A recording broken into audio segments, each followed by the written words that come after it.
این زن را در فصل سرما با اعضای 21 نفره خانواده‌اش اجباراً از منزلش بیرون کرده‌اند. پیکرمو سعدیه و حالا اکثری اشیای روزگارش را در منزل همسایه موقتا جا کرده است. قسمی باقی مانده‌اش را با تراکتور به منزل فرزندش برده است. بحث پیکرمو ساکن دهه دهقان‌آباد ناحیه فرخار با برادرش ابوالصلاح سعدیف 15 سال قبل سر شده بود.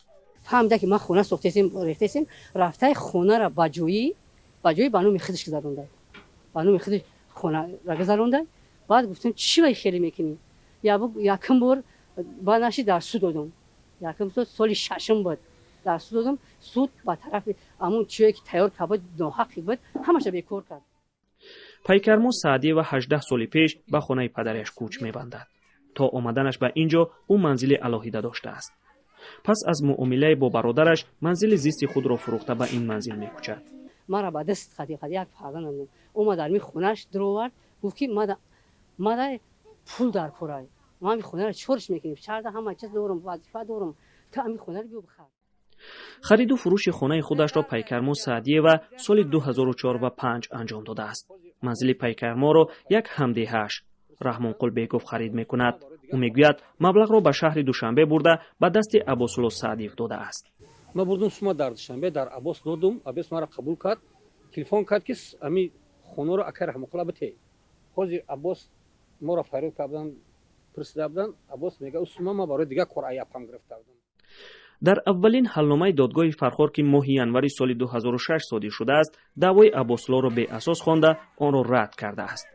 در حلنامه سال 2019 دادگاه فرخار نیز سخن درباره اجباراً از خانه پیش کردن پیکرمو نمی رود. تنها درباره تقسیم میراث حلنامه صادر شده است. دادگاه عالی 28 اکتبر با قرار خود از جدا نمودن حصه میراث رویاندن ضرر مادی و برطرف نمودن مانعگی ذکر کرده است.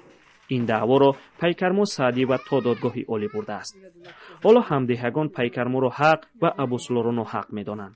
سال 2004 امی اومدگی هم زندگی میکنم میدونم اینا تو حاضره ای حاضره نه درست شد که امی لوکلا پاش برآورده ام دادرش برآورده بیرنده مونده است ایجا برا گفته. اکنون 2 هفته زیاد می شود که در این خانه ابوالصلاح سعدیف زندگی دارد. مولا اشیای خواهر بزرگش را با 4 عائله‌اش سود اجراچیان از خانه برآورده اند.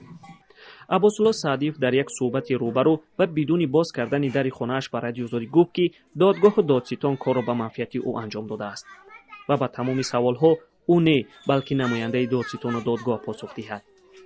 اما خانواده خواهرش میگویند که ابوالصلاح هم پول آنها را گرفت و هم آنها را از خانه خود و پدرش محروم کرد. حالا پیکرمو سعدی و اشک میریزد. اشکش به آن خاطر است که در این فصل سرد با اعضای 21 نفره خانه‌اش در کجا سرپناه یابد.